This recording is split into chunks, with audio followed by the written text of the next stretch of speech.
Alors aujourd'hui, je vais vous parler de la face cachée de la Lune.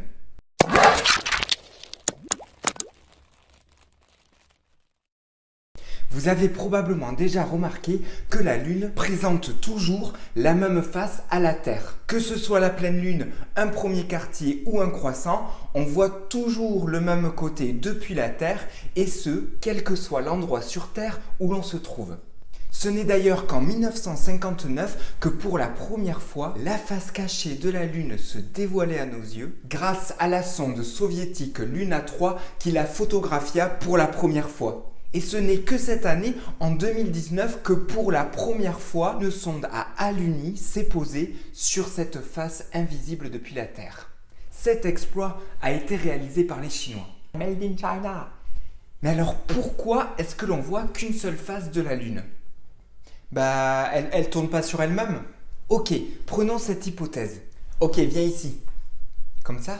Ok, donc toi tu es la Terre et tu tournes sur toi-même dans le sens contraire des aiguilles d'une montre. Mais j'ai pas de montre. Tiens. Mais elle marche pas. Bon, on va utiliser les animations. On l'a déjà dit, la Lune tourne autour de la Terre. On dit que c'est un satellite naturel. Et elle le fait en un petit peu plus de 27 jours. Le mouvement d'un objet sur son orbite s'appelle la révolution. Aux armes, citoyens! Non, pas celle-là, pas celle-là. Et le mouvement de cet objet sur lui-même s'appelle la rotation. En rouge, j'ai représenté la face cachée de la Lune. En bleu, la face visible que l'on connaît bien. Ok, je lance la révolution de la Lune autour de la Terre sans activer sa rotation. Je lui fais faire un quart de tour et... Quoi Qu'est-ce qu'il y a Ben regarde, depuis la Terre, je commence à voir la face cachée de la Lune. Ah ouais? Et si je continue, au bout d'un demi-tour, je vois complètement la face cachée de la Lune. Ok, donc si la Lune présente toujours la même face à la Terre, il faut qu'elle tourne sur elle-même. Oui, mais pas n'importe comment. Reprenons. Ah oui, mais doucement, hein, doucement. Ok, je fais faire un quart de tour à la Lune dans le sens contraire des aiguilles d'une montre, toujours sans rotation. Que faut-il que je fasse maintenant pour que la face visible de la Lune se retrouve face à la Terre ? Qu'elle fasse un quart de tour sur elle-même. C'est votre ultime bafouille ?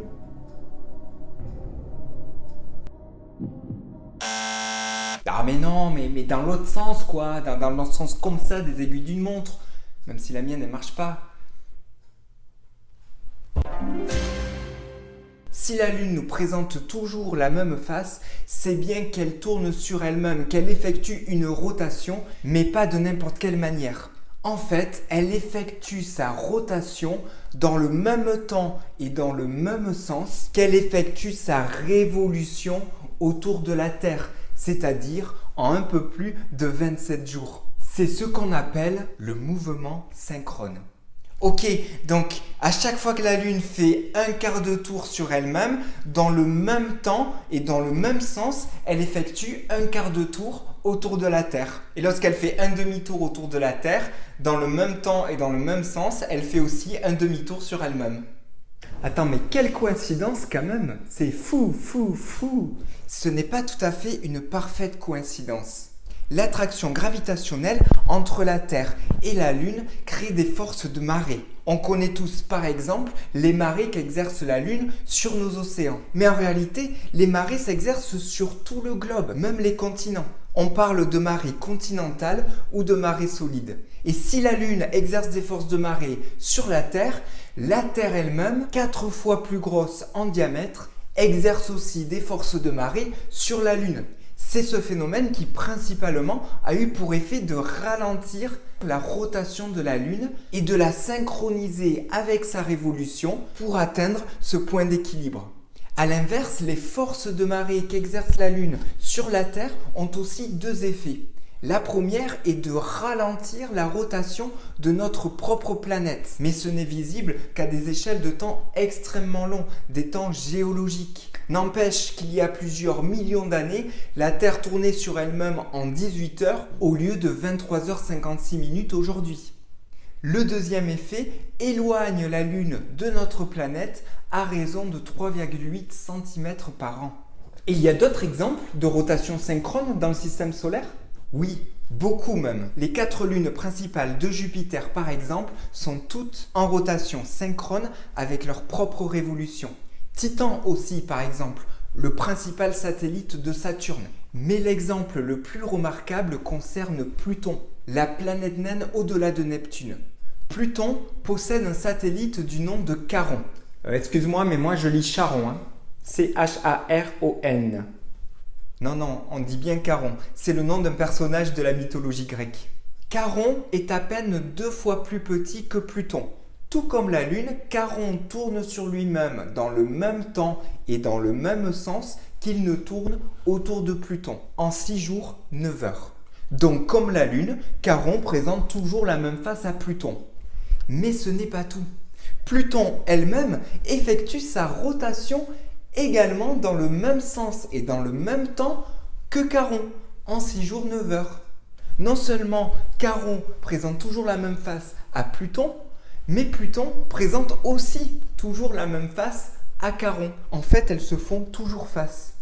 Et si on habitait sur Pluton, eh bien on verrait Charon toujours immobile dans le ciel au même endroit. Et si on habitait de l'autre côté de Pluton, eh bien on ne verrait jamais le satellite.